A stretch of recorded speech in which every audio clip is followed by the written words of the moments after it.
Hallo meine lieben Seelen, willkommen zu Wortzauber und Runensplitter. Ich bin eure Junghexe Eiko und nehme euch auf dem Weg in meine Ausbildung zur ausgelernten Hexe mit.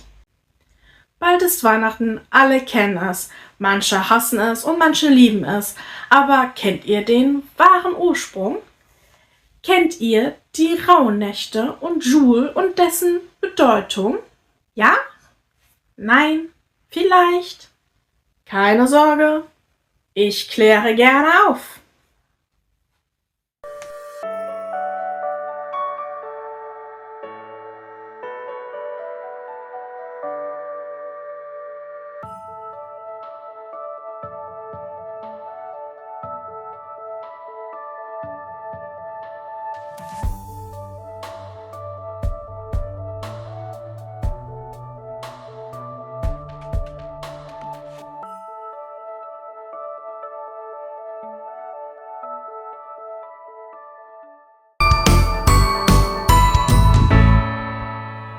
Kurz und knapp gesagt, gar nichts.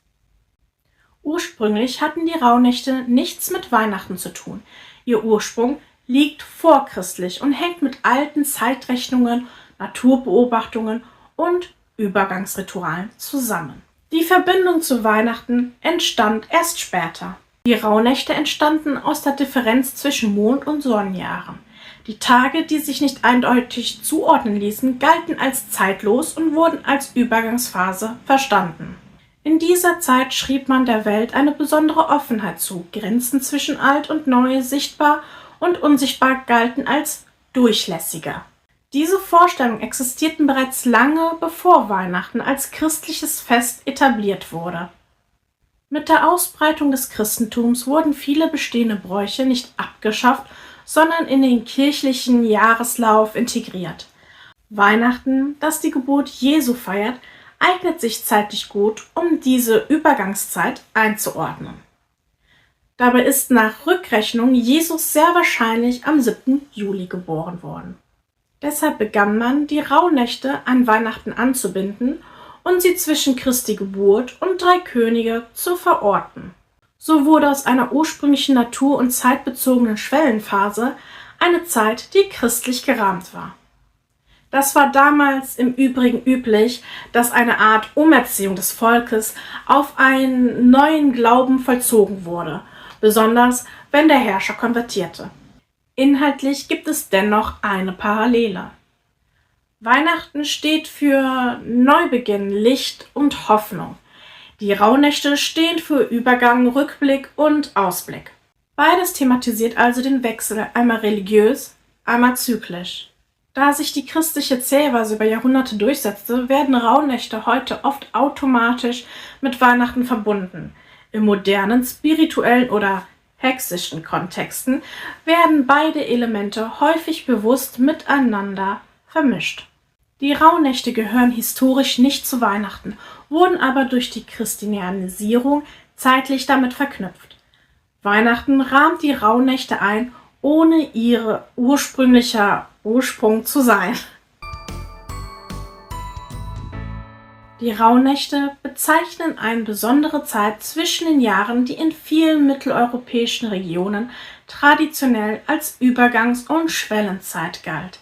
Sie liegt in der Phase, in der das alte Jahr endet und das neue noch nicht richtig begonnen hat.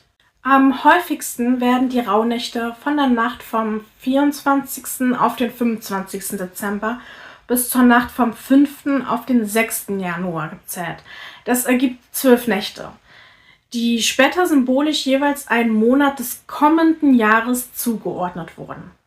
Daneben existiert eine zweite, heute ebenfalls verbreitete Zählweise, bei der die Rauhnächte bereits in der Nacht vom 21. auf den 22. Dezember, also zur Wintersonnenwende, beginnen und ebenfalls am 5. oder 6. Januar enden.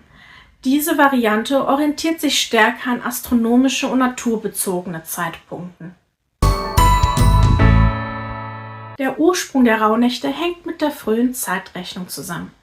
Das Mondjahr besteht aus 12 Mondmonaten und umfasst etwa 354 Tage, während das Sonnenjahr etwa 365 Tage hat.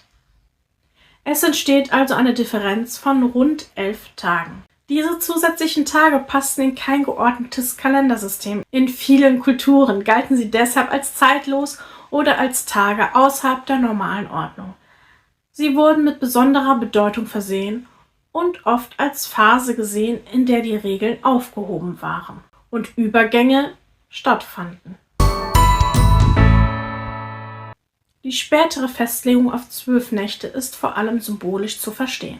Die Zahl 12 taucht in vielen Zusammenhängen auf, etwa bei den 12 Monaten des Jahres oder den 12 Mondzyklen. Aus diesem Grund wurde jede Rauhnacht später mit einem Monat des kommenden Jahres verbunden. Die unterschiedlichen Zählweisen entstanden durch verschiedene kulturelle Einflüsse. Die Zählung ab dem 25. Dezember ist stark durch den Christentum geprägt, da sie sich gut in den kirchlichen Jahreskreis einfügen ließ. Diese Variante setzte sich volkskundlich in vielen Regionen durch. Die Zählung ab der Wintersonnenwende hat einen älteren naturbezogenen Hintergrund. Wie schon eben gesagt, die Sonnenwende markiert den kürzesten Tag und die längste Nacht des Jahres und galt bereits vorchristlich als Wendepunkt im Jahreslauf. Zusammenfassend lässt sich sagen, dass die Rauhnächte ursprünglich keine fest datierte Zeit waren, sondern eine symbolische Phase zwischen den Jahren. Zusammenfassend lässt sich sagen, dass die Rauhnächte ursprünglich keine fest datierte Zeit waren, sondern eine symbolische Phase zwischen den Jahren.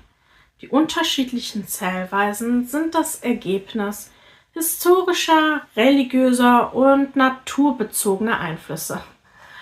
Beide Varianten existieren heute nebeneinander und spiegeln unterschiedliche Zugänge zu derselben Übergangszeit wider.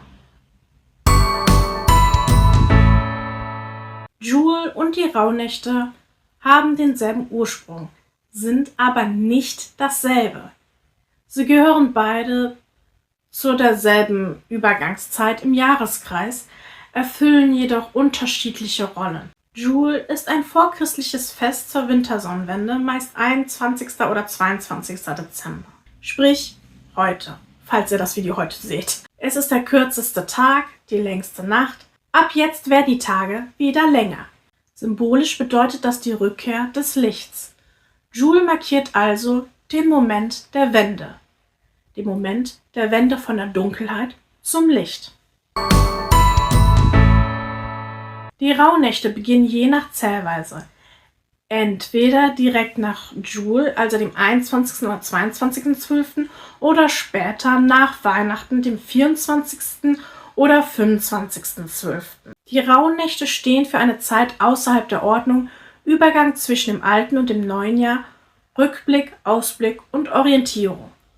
Die Rauhnächte sind nicht der Wendepunkt selbst, sondern die Phase, in der man sich nach der Wende neu ausrichtet.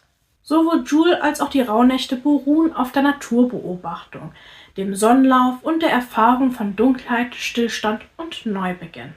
Der große Unterschied hierbei ist, Jul ist ein konkreter Tag und die Rauhnächte eine mehrtägige Schwellenzeit.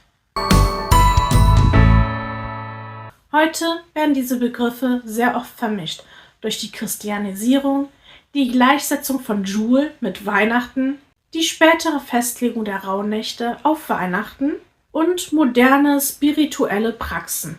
Dadurch werden alle drei Dinge heute häufig als zusammenhängende Zeit erlebt, obwohl sie ursprünglich verschiedene Ebenen hatten. Wir halten fest: Jul ist das Fest der Wintersonnenwende und markiert die Rückkehr des Lichts. Die Rauhnächte schließen sich als Übergangszeit an und begleiten den Wechsel vom alten ins neue Jahr. Beides, also Jul als auch die Rauhnächte, gehören zu demselben Glaubensrahmen, haben also einen ähnlichen Ursprung. Sie stammen aus naturbezogenen Weltbildern, dem Jahreskreis und der Beobachtung von Sonne, Dunkelheit und der Zeit.